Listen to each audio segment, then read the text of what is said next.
Hello and welcome. You're watching NewsX and I'm Megha Sharma. The Manipur governor's final deadline for the voluntary surrender of arms has come to an end on 6th of March at 4 p.m. There are around 1,000 arms and 14,000 ammunition that have reportedly been recovered in the exercise as of 6th of March. This comes after the governor, Ajay Kumar Bhalla, appealed to the people of Manipur to surrender arms on February 20th, which was the initial deadline of 27th of February, and now it has been extended up until today. There are over 705 firearms, over 9,000 rounds of ammunition, 320 explosives that were all recovered, with additional recoveries following the extension of the deadline at the request of both the Kuki-Zo and the Meitei communities. During his final appeal, the governor had stated that following the deadline, security forces would conduct extensive operations with those found in possession of arms being prosecuted in accordance with the law. The governor had also held a security review meeting on 4th of March as a follow-up to the Union Home Minister Amit Shah's first March directive to ensure free movement in the state, which is now the next step in the centre's peace push in Manipur. Now, in a first of its kind address, the Meitei and the Kuki-Zo communities held a joint press briefing reiterating their commitment towards peaceful coexistence in the state. Let's start this conversation. Joining me on the telecasts are Major General Sudhakarji, who is a defense expert. I also have with me DGP BL Vora, terror security expert. I have with me Vishwajit Singh, who is a lawyer and a legal advisor to Kuki Organization for Human Rights. I have Jodha Hekrujam, who is a human rights activist from Manipur. He belongs to the Meitei community. I also have with me Dr. Malem Ningthuja, who is the chair of the Campaign for Peace and Democracy Manipur. Thank you, gentlemen, for joining me on the telecast. And let's start this conversation with the members of the Kuki and the Meitei communities in Manipur. Vishwajit Singh, thanks for joining us. And I would like to understand from you your perception of what is happening in the state today. It is the governor who has taken control of things. The Home Ministry is directly managing it. People have come out and surrendered their weapons and arms and ammunition. Do you see a peace process that we are forging towards here? Megha, may I interrupt? There is a lot of noise we are hearing. We'll try to figure that out, sir. But in the meantime, Vishwajit, would you like to respond?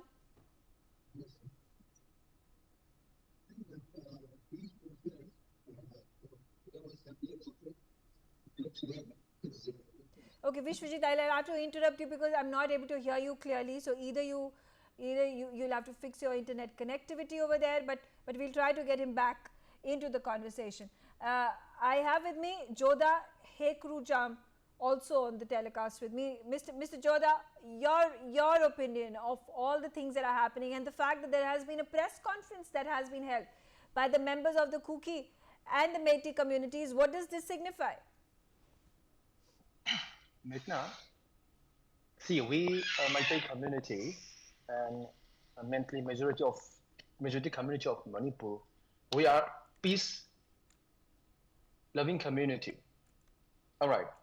So we support the initiatives taken by our Home Minister Amit Shah and with the help of the government of Manipur.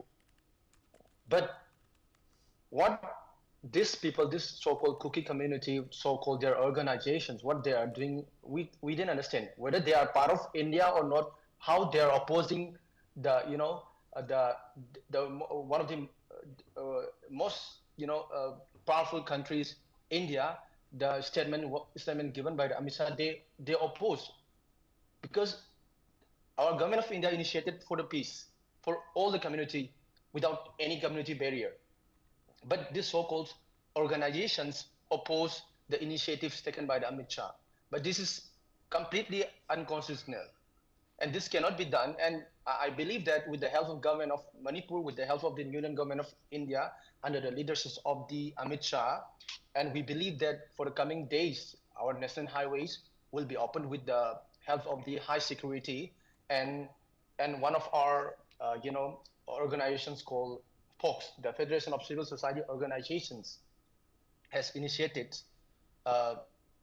these things, peace initiative, when there will be march from Kangla to Senapati for free movement, which was initiated by the Amit Shah. Yes. Okay. Okay, all right. I'm going to, let me also get in Dr. Malim Ningtuja, who is the chair of the Campaign for Peace and Democracy. He is also joining me from Manipur. Dr. Ningtuja, how do you think there seems to be some consensus that has finally been brought between the Meiteis and the Kukis?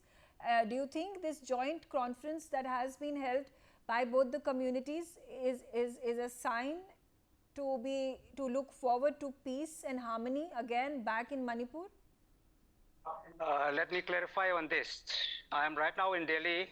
I'm part of the delegates of the Meitei Alliance, who was a signatory to the joint meeting today.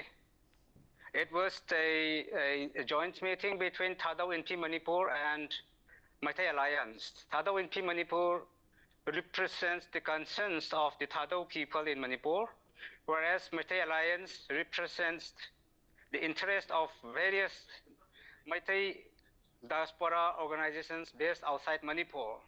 It was not a kind of peace initiative representing the entire Kuki-Zo Thadao communities or the entire Meitei community. We represented our respective organizations, and it was a joint initiatives of these two organizations with the hope that this path-breaking kind of the meeting and understanding, mutually understanding cohesive decisions to work together to promote peace and progress and harmonious and peaceful coexistence among communities living in Manipur. It's a joint initiative between these two organizations. So I believe that I need to clarify this so that there is no confusion among at the receiving end. Well, having said this about the compositions, organizations, and the objectives and motto, I would like to say that any kind of peace initiatives should be welcome, because there is no way other than peace efforts to restore normalcy in the disturbed situations like Manipur, and peace is the only mechanism through which we can initiate democratic dialogues to defend collective interest of Manipur and also to address specific grievances of the communities coexisting in Manipur. And it's a path-breaking in the sense that it has come out openly, and we will not say that we are the only two groups who have come to agreement. There may be many talks and many understandings being developed clandestinely or secretly, or some may be on the way towards coming out openly. But I say that we are happy that we are able to express our joint agreement openly, and we hope that many will follow suit. Many which are in the process should also have the capability to come out openly, and this should set an examples of the joint efforts towards peace, stability, and tranquility in the regions. I hope many people appreciate it, except those who don't want peace, except those who want to capitalize on disturbance for their better end, personal ends at the cost of their people. Otherwise, peace is the only way. Okay. Vishwajit, let's see if your audio is now corrected, and if you could remark on this, particularly about the first step that had been instructed by the Home Ministry. The surrendering of the weapons has been done, the timeline has completed. Now the next steps are to allow for free movement, restoration of religious places, and other such directives that have been issued by the government. Yes, am I audible now? Yeah, yes. All right. Thank you, Megha. First of all, the surrendering of weapons is not complete. It's not done. The total number of weapons surrendered is about 1,000, while 6,000 plus weapons were looted from Imphal Valley armories alone. And most of the weapons that have been surrendered in Imphal are country-made single-barrel guns, while the weapons looted were sophisticated automatic weapons. So those weapons are still out there with the private militia and with the UNLF militants. So any semblance of peace in such a situation, first of all, it's not thinkable. And when it comes to the question of free movement, then allowing free movement In such a situation where sophisticated weapons are still floating in the hands of militants and private militia, any such free movement will only escalate or aggravate the chances of further violence.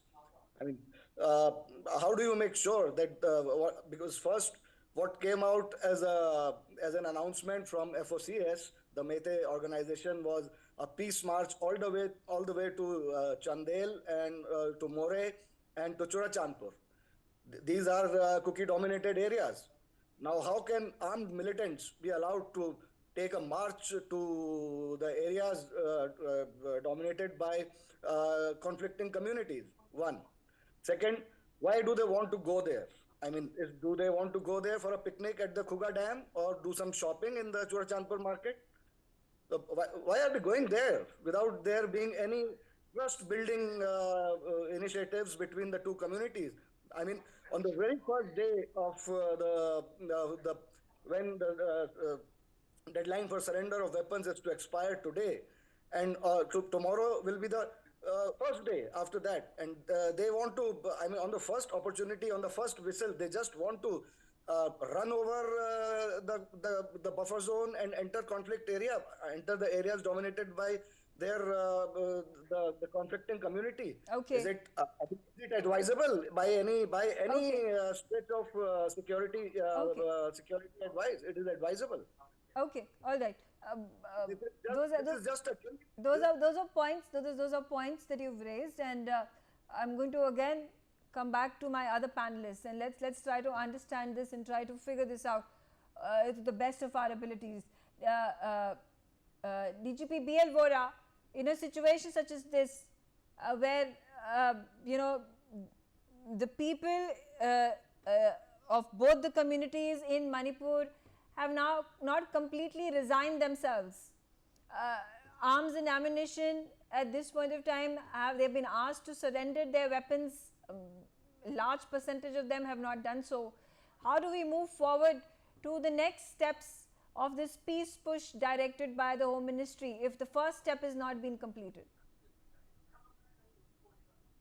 Megha, it's good some weapons have been surrendered, but as Mr. Vishnujeet was saying, most of it are country-made weapons. So I think it's a big priority. First priority is to get the weapons back. And now it's time to take action, forceful action by the army, by the police, by the other paramilitary forces present there.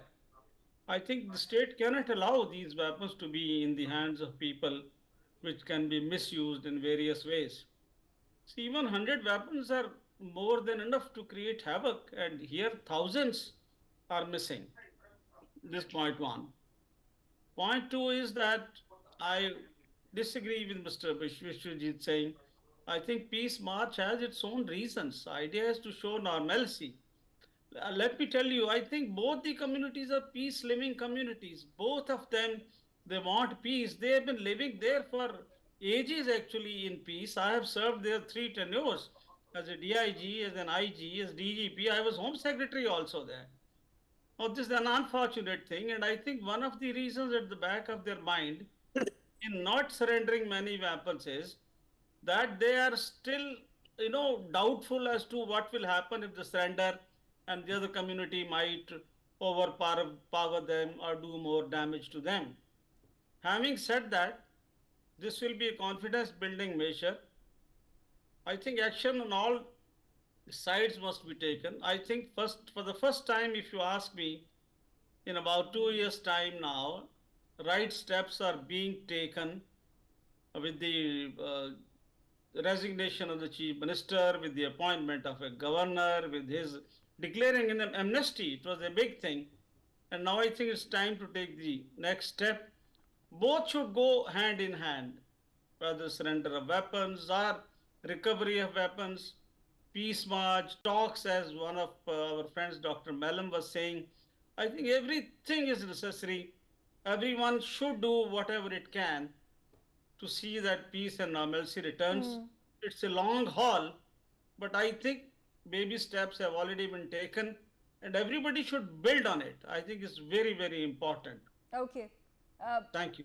Major General Sudhakar ji, when you see such an initiative being taken voluntarily by the communities, that you have this press conference, a joint press conference that has the community members from the Meiteis and from the Kukis come together.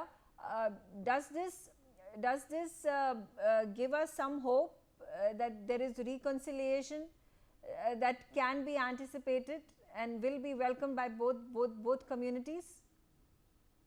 Megha, good evening. Thank you for getting me to your show, and compliments to very distinguished panelists. Manipur, after had gone through what it had to since 3rd of May 2023, anything and everything which yields some kind of favorable result is welcome.